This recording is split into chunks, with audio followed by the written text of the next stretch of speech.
죽어가는 내 형제에게 생명을 주소서. 자기는 죽어가고 있는지 몰라요. 그 길로 가면 죽는 건데 길은 딱 두 길밖에 없습니다. 그 길 아니면 저 길이에요. 주님이 가라고 하는 그 길만 사는 길이고 다른 길은 다 죽는 겁니다. 자기가 살 수 있을 거라고 생각하는 그 길조차도 주님이 원하시는 길이 아니면 그 길로 열심히 가면 갈수록 더 험한 꼴을 보면서 주님 앞에서 죽임을 당하는 것입니다. 이미 주님 앞에서 죽임을 당한 거예요. 여러분, 우리 주위에는 그런 사람들이 얼마나 많은지 모릅니다. 어쩌면 우리는 그 사람을 생각하면서 이 찬양을 불렀을지 모르지만 이 찬양은 사실 우리 각자에게 주어지는 찬양이어야 할 줄 모릅니다. 남 몫이 살아있다고 하지만 이미 죽어가고 있는 것은 아닌가. 나는 이미 섰다고 생각하고 자신감을 갖고 나는 그렇게 살아가고 있지만 주님이 이 시간 당장 만약에 이 땅에 다시 오신다면 나는 주님 앞에서 빼도 박도 못할 그런 혹 저주받은 인생이 아닌가. 남들이 보기에는 꽤나 잘 믿는 목사인 것 같지만 주님 앞에서 그 말씀에 비추어서 내 삶을 검증해보면 도저히 하나님 앞에서 살아날 수 없는 그런 죄인 중에 괴수 아닌가. 여러분, 이 찬양은 나 자신의 고백이어야 합니다. 그가 내 권세에 매여서 내일을 향해서 달려가지만 사실은 그 내일은 내일이 아닌 내일인 것을 모르고 달려가는 저들. 보이지 않는 소망이 진정한 소망이건만 그들은 눈에 보이는 소망이 전부인 줄 알고 그 눈에 보는 것을 갖다가 잡으려고 그 허황된 것을 잡으려고 끝없이 달려가는 그들. 그걸 잡고 나면 거기에는 진정한 성공이 있고 거기에는 참된 영화로움이 있고 거기에는 진정한 행복이 있다라고 생각을 하고 달려가는 그들. 꼭 우리는 우리 자녀에게 그런 부모가 되진 않습니까, 여러분? 너 이 길로 가라. 이 길로 열심히 뛰어가라. 그렇게 뛰어가면 정말 하나님이 원하시는 길로 가는 겁니까, 여러분? 우리 깊이 생각해 봐야 합니다. 내 자녀에게 요구하고 있는 내가 가라고 하는 그 길이 주님께서도 정말 기뻐하실 만한 길인지, 내가 아이에게 보여주고 있는 아들아, 딸아, 길이 여기 있단다. 아빠가 한평생을 살아봤는데 엄마가 한평생을 살아봤는데 그렇게 살면 안 돼. 이렇게 살아야 돼 라고 하면서 내가 내 자녀에게 보여주고 있는 그 길이에요, 여러분. 보이지 않는 소망 가운데 영원한 것을 보여주는 그게 맞습니까, 여러분? 아멘이십니까, 여러분? 저는 늘 두렵고 떨립니다. 제 아들에게 딸에게 길을 보여주려고 할 때마다 정말 그 길이 주님께서도 원하시는 길 맞나? 그렇지 않다면 차라리 그 길을 안 가느니만 못한 길 아닙니까, 여러분? 그리고 그들은 그것이 멍해인지 모르고 그렇게 열심히 살아갑니다. 그때 정말 우리가 이 찬양을 기도처럼 우리가 드려야 되지 않을까요? 아버지여, 이 백성 다시 살게 하소서. 그 보이는 것들에 그냥 묶여서 그렇게 살아가고 있는 그들이 진리 안에서 자유를 누리게 하소서. 하나님의 그 영광의 날을 허락하여 주소서. 그게 그 일이 아니면 길이 아니라는 것을 알게 하소서. 고쳐주옵소서. 이것은 우리 모두의 찬양, 우리의 모두의 고백, 우리 모두의 기도가 되어야 될 줄 믿습니다. 우리 그런 마음을 담아서 우리 한 번만 더 찬양 주님 앞에 우리의 믿음으로 고백하겠습니다. 저 죽어가는 내 형제에게 생명을 주소서. 그가 내 원세에 매여 내일을 내아닌 저들에게 저 소망 없는 텅 빈 가슴에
일어나서 한 번 더 합치면서 기도했으면 좋겠습니다. 하나님, 우리 교회가 주님 생각 에클레시아라는 이름으로 4월 첫 주에 함께 모여 첫 예배를 드리고 이제 6월 마지막 주를 맞이하면서 3개월이 지났습니다. 보통 아기가 태어나서 한 3개월쯤 지나면 목을 가눕니다. 목을 가눈다는 이야기는 자기가 보고 싶은 방향으로 목을 돌릴 수 있다는 이야기인데, 하나님, 이제 목을 가누게 될 만한 이 공동체, 그 목을 가지고 어디를 바라보고 있습니까? 이제 이만하면 됐다고 우리 멋대로 보고 싶은 것 보려는 그런 목을 갖고 있지는 않습니까? 하나님께서 그렇게 안타깝게 사랑하는 이스라엘 백성을 부르실 때에 늘 하시는 말씀이 있었습니다. 이 백성은 목이 곧은 백성. 어디로 목이 곧았다는 얘기일까요? 하나님이 보라고 하는 것을 보지 않고 어떻게 해서든지 그 방향으로 목을 돌리지 아니하는 그런 백성. 하나님이 보라고 하는 그쪽으로 목을 돌리지 않고 끝까지 그 고집을 꺾지 않는 그 백성. 그 백성을 두고 하나님께서 이 백성은 목이 곧은 백성이다, 그렇게 말씀하신 거 아닐까요? 혹시 그 호칭이요, 출애굽기에 나오는 그 광야길을 가는 그 사람들에게만 국한된 이야기라면 그나마 다행입니다. 근데 바로 그 호칭이 나에 대한 여전히 하나님이 사용하시는 많이 호칭이라면 어떨까요, 여러분? 내 백성이라고 말을 하는데 얘네들은 목이 곧은 백성. 내가 그렇게 보라고 하는 곳은 보지 않고 보지 말아야 할 것만을 보는 이 백성. 그래서 하나님께서 나를 보시면서 너는 목이 곧은 백성이야. 이제 3개월이 되어져서 교회가 겨우 목을 가누게 되었는데 하나님께서 정말 우리 공동체를 보면서 그런 호칭으로 부르지를 않기를 저는 정말 간절히 소망합니다, 여러분. 절대 우리 공동체를 보시면서 하나님이 이 교회는 목이 곧은 공동체다, 3개월 만에 목이 굳어져서 얼마나 교만한지 내가 보라고 하는 것을 보지 아니하고 보지 말아야 할 것만을 보는 그런 목이 곧은 공동체, 그렇게 우리를 부르고 계시지는 않을까 저는 두렵고 떨립니다. 이만하면 됐을까요, 여러분? 이 정도면 하나님이 족하다고 생각하시면서 우리를 칭찬하실까요? 섰다고 생각할 때 넘어질까 조심하라. 고린도전서 10장 12절에 이야기한 그 사도 바울의 그 이야기는 고린도 교회 방언과 은사와 나눔과 교제와 이 모든 것들이 가장 풍성했었던 교회 성도들을 향한 경고 아니었습니까, 여러분? 은사를 풍성히 받으셨습니까? 은혜를 족하게 누리고 계세요? 그렇다면 우리는 주님 앞에 더욱 무릎을 꿇어야 합니다. 우리의 목이 어디로 향하고 있는지, 혹 내 목이 이제는 굳어질 대로 굳어져서 하나님이 보라고 하시는 그쪽으로 내 목을 돌릴 수 없을 정도로 이미 굳어진 목을 가지고 있는 것입니다. 아버지 하나님, 나의 목을 쳐주옵소서. 이 밤에 내 목을 하나님께서 고쳐주옵소서. 예수 그리스도의 그 보혈의 능력으로 하나님이 보라고 하시는 것만을 바라볼 수 있는 그런 복된 목을 가진 백성 되게 하여 주옵소서. 아버지 하나님, 우리 공동체 그런 복된 목을 가진 공동체 되게 하여 주옵소서. 주님께서 우리를 바라보시면서 그런 공동체 되게 하여 주옵소서. 우리 그런 마음으로 같이 나 자신과 우리 지체들을 향하여 같이 기도하지 않으시겠습니까? 같이 기도하시겠습니다. 아버지 하나님,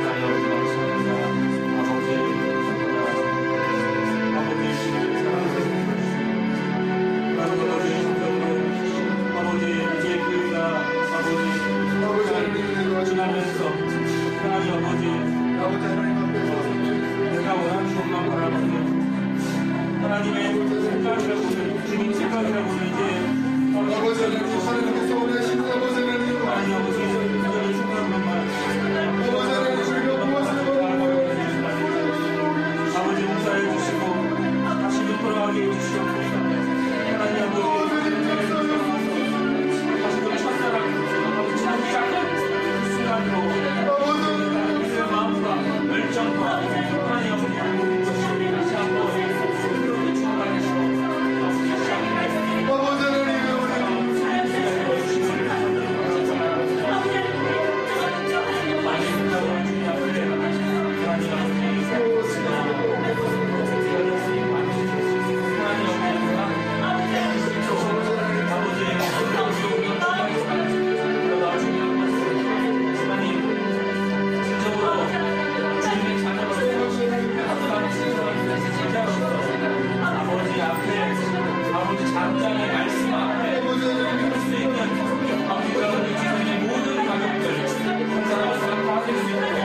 감사합니다.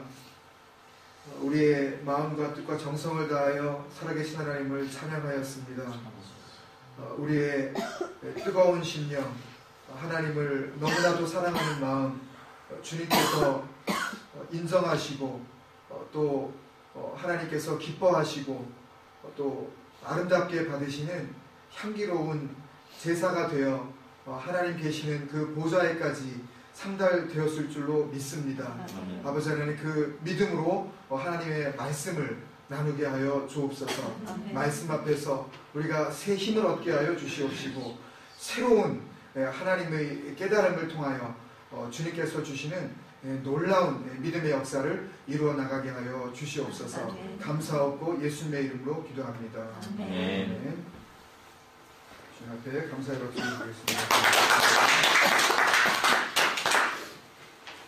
오늘 같이 나누시는 말씀입니다.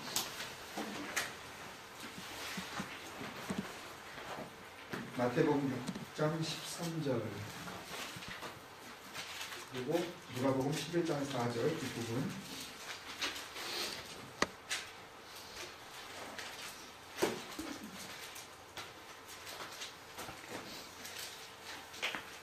먼저 마태복음 6장 13절 우리 같이 한 목소리로 읽겠습니다. 시작. 우리를 시험에 들게 하지 마시옵고 다만 나에서 구하시옵소서. 나라와 권세와 영광이 아버지께 영원히 있사옵나이다. 아멘. 네. 그리고 누가복음 11장 4절 뒷부분, 지난주에 했었던 부분을 빼고요. 죄의 용서에 대한 부분 빼고 같이 읽겠습니다. 우리를 시작. 우리를 시험에 들게 하지 마시옵소서. 아멘. 주기도문 강의 12번째 시간이고요.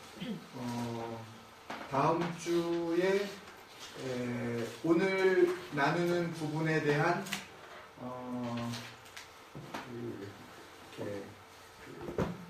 속편, 그러니까 오늘 부분에서 다 다루지 못할 부분이 있거든요. 그래서 다음 주에 그 부분을 좀 나누고 그 다음 주에 이제 누가복음에는 그 이 송영 부분, 이 괄호친 그 부분이 이제 없는데 이 송영 부분만 같이 그 다음 주에 나누고 그리고 14번째 시간 정도에서 아마 주기도문 강의를 다 마치고 나서 그 다음에 또 함께 또 좋은 강의 시간을 같이 나눠 갈 수 있었으면 좋겠습니다. 지난주에 이제 우리 같이 나누었었던 그 부분이 죄 용서에 대한 청원, 그러니까 용서 청원. 그러니까 우리가 잘못한 것이 있는데 그 잘못한 것에 대해서 하나님께서 용서해 주셔야 된다.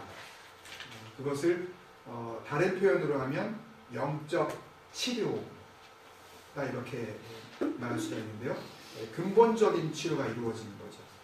그러니까 예수님께서 이 땅에 오셔서 병든 자를 고치신 그 현상은 진정한 치료, 영원한 치료에 대한 그림자라고 보면 됩니다. 물론 어떤 분들은 예수님의 그 사역을 이제 뭐 3가지, 4가지로 이렇게 나누어서 가르치시는 사역, 또 이렇게 치유 사역, 또 이렇게 축사, 귀신을 갖다 쫓아내는 사역, 뭐 이런 여러 가지로 이제 나누는 경우가 있는데, 뭐 전혀 틀린 것은 아니에요. 근데 주님께서 그걸 하려 오신 것은 아니에요. 병자 고치러 오신 것은 아니에요. 그래서 그걸 너무 자꾸 그런 현상 쪽으로 몰고 가는 것은 결코 복음적인 그런 방향은 아니라는 것은 여러분들이 좀 기억해 주셔야 합니다. 그 자체, 치료 자체를 위해서 오신 것은 아니에요, 주님께서. 그랬다면 다 낫게 해주셔야죠. 하여튼 그 당시 이스라엘에 있었던 병자들은 그러면 다 고쳐버리셨어야죠. 왜 어떤 사람은 낫고 어떤 사람은 안 낫고, 또 예수님께서 있으셨던 당시에 있었던 안진뱅이들 가운데 뭐 다 난 게 아니라 주님께서 승천하신 이후에 베드로가 낫게 한 사람도 있고 한 것처럼 완전한 사역이 아니었거든요. 그것은 예수님께서 누구신지, 그리고 앞으로 주님께서 어떤 완성된 사역을 하실 것인지, 하나님의 나라가 이제 완벽하게 완성되어졌을 때에 이루어진 그 예표로서 주님께서 이 땅에 오셨을 때에 병든자들을 치료하시는 겁니다. 그래서 그런 의미에서의 치료도 물론 있지만 우리 죄 용서라는 부분은 근본적인 치료, 본질적인 치료, 그리고 더 구체적인 그 가치 있는 치료다, 이렇게 볼 수가 있다면 오늘 나누는 이 본문, 시험에 들게 하지 마시고 우리를 악에서 구출하옵소서 라는 부분은 어떻게 보면 예방 차원의 기도다, 이렇게 볼 수가 있습니다.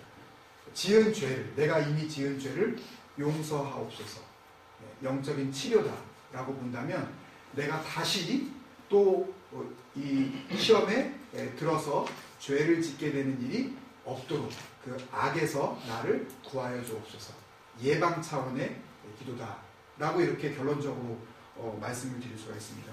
그런데 우리말 성경에 이제 조금 어려운 이해 부분이 있는데, 바로 이 시험이라는 단어가 어떤 시험이든지 간에 다 시험으로 이렇게 표현됐다는 게 참 시험 들만한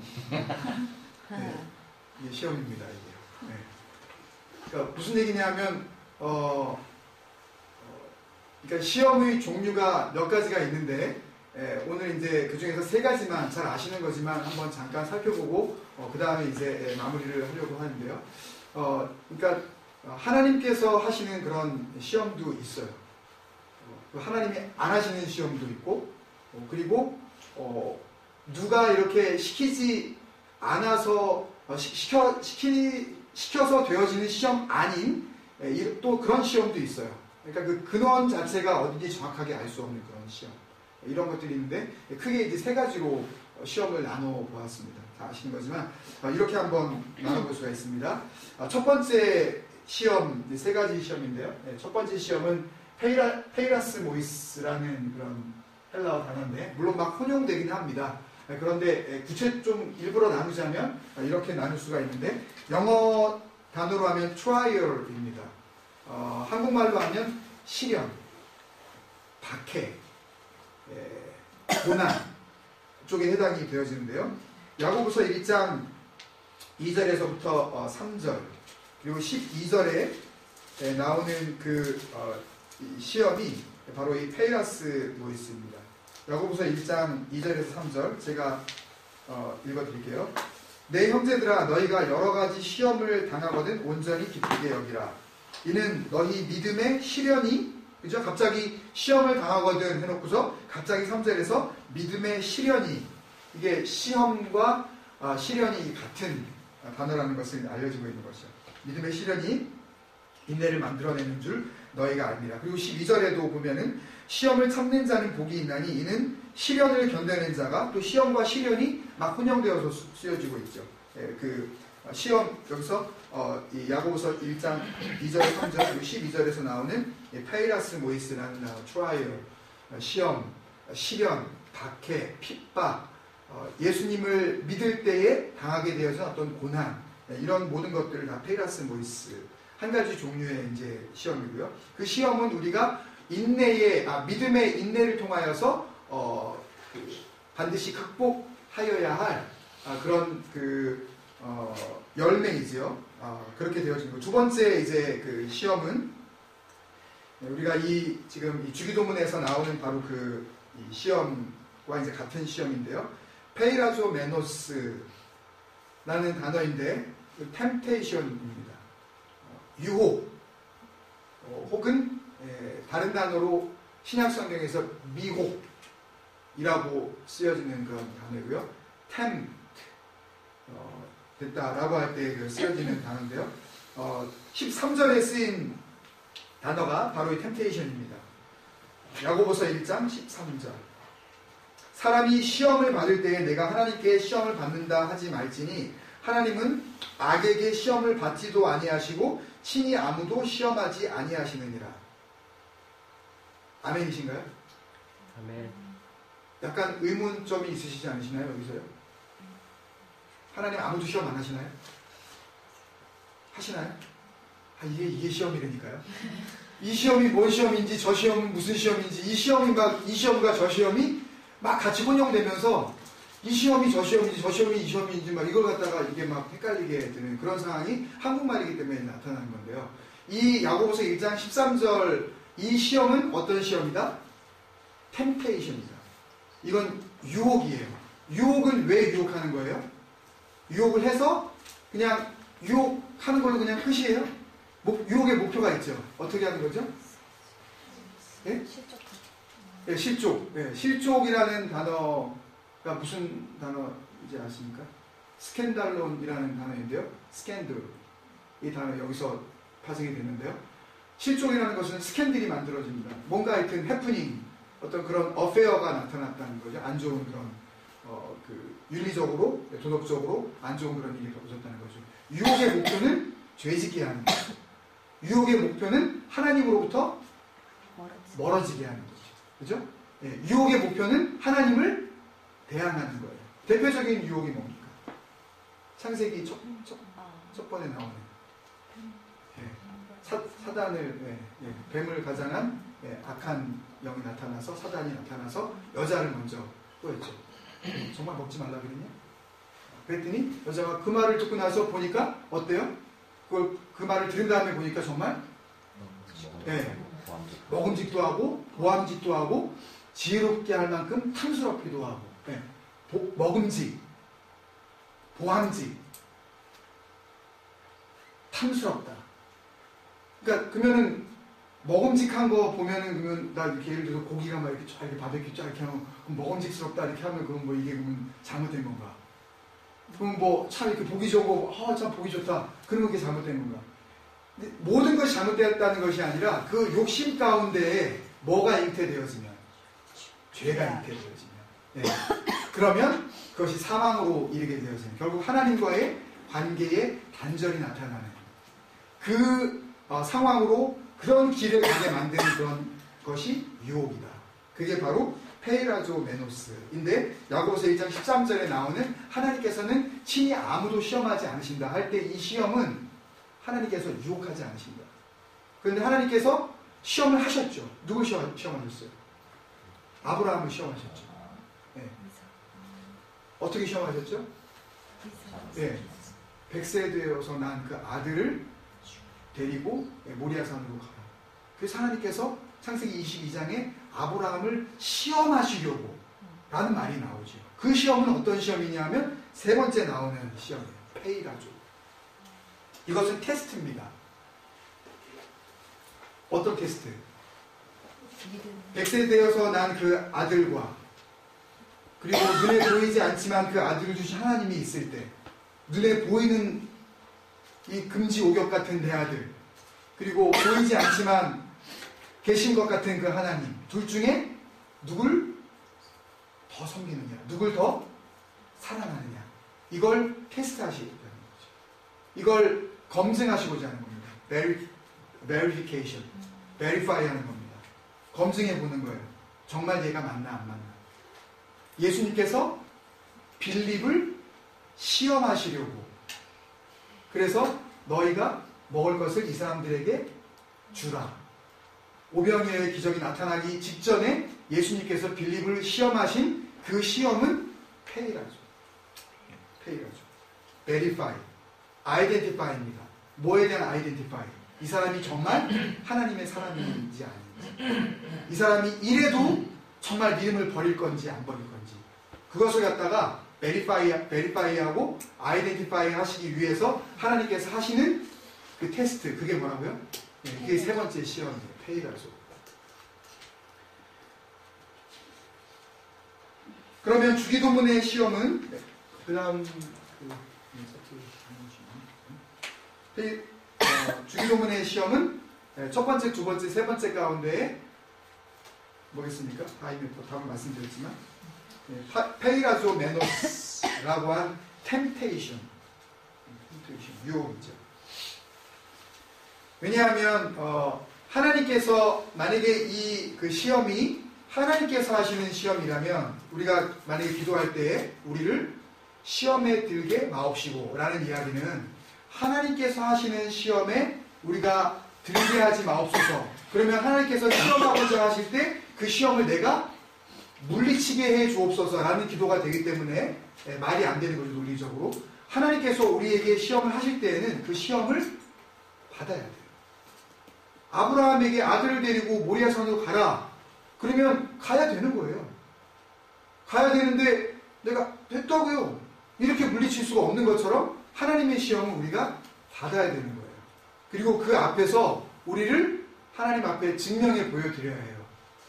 그 시험들이 우리에게 있을 수 있다는 거죠. 그렇기 때문에 여기에 나오는 우리를 시험에 들게 하지 마옵시고 라는 것은 하나님께서 주시는 페이라조, 검증이 아니라 이것은 유혹하는 템테이션입니다. 페이라조 메노스라는 것을 알 수가 있습니다. 넘어가겠습니다. 이해가 되시죠? 네. 그렇다면 유혹의 전제 조건이 있겠죠.